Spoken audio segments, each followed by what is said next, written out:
Short time. See the scoring, 26-13 in favor of Shannon Briggs. And you fellas mentioned that conditioning might come into play in this third round, and that could be a problem for Shannon Briggs, who admitted that he's backed off on his conditioning somewhat because he's had some personal difficulties. His dad recently passed away, and then 2 weeks ago he was hurt in an automobile accident. He injured his back and his neck and had to give up training for a while. So the endurance might pay off, although he's well ahead on points right now. But Alvarez pressing him, and it's amazing. It's almost like the tortoise and the hare out here, and the tortoise is creeping up on the hare. Alvarez never stops coming and landing some scoring blows. He's like a solicitor who keeps coming to your front door. How would you know? A bill collector? You were going to say bill collector, weren't you, man? They won't go away. Yeah. This is where experience plays on. He's staying on and counting up the punches.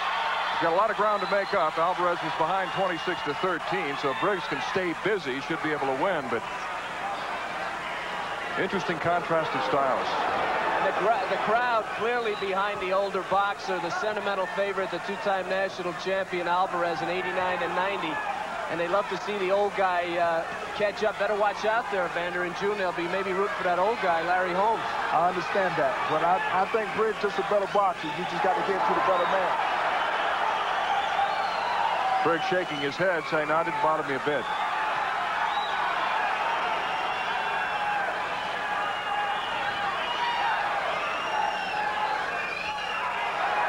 Alvarez reminds me of one of those things you put in the back window of your car. He just took another shot.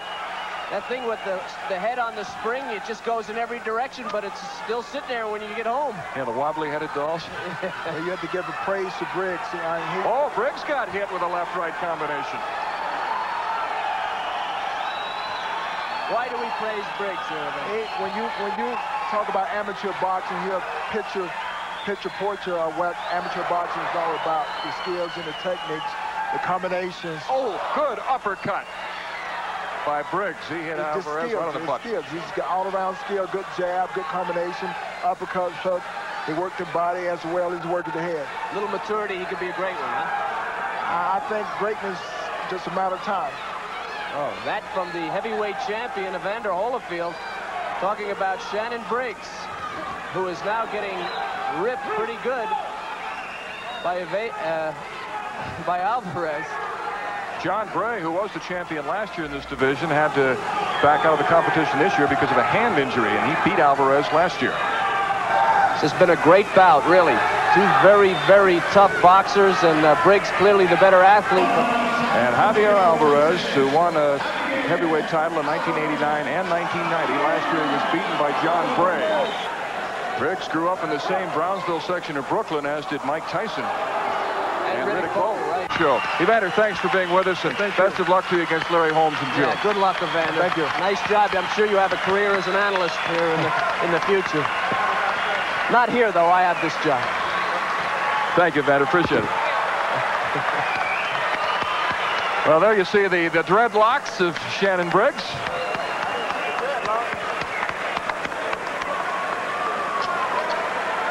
All right, here is Briggs before he took his headgear off. Oh, a close left there. You can tell the difference athletically, no question about it. Good straight left by Alvarez, and then inside of that, a right hand by Briggs. Evander Holyfield saying that Shannon Briggs is destined for stardom. Overhand right to the face of Alvarez, but let's give it to Javier Alvarez, 30 years old. He took a beating, and he kept on coming in this bout.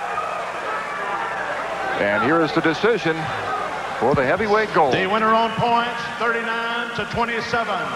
And the 1992 U.S. Amateur Boxing Champion in the heavyweight division, in the red corner, Shannon Briggs. A big step in the career of young Shannon Briggs of Brooklyn, New York, as he wins the 1992 U.S. Heavyweight Championship.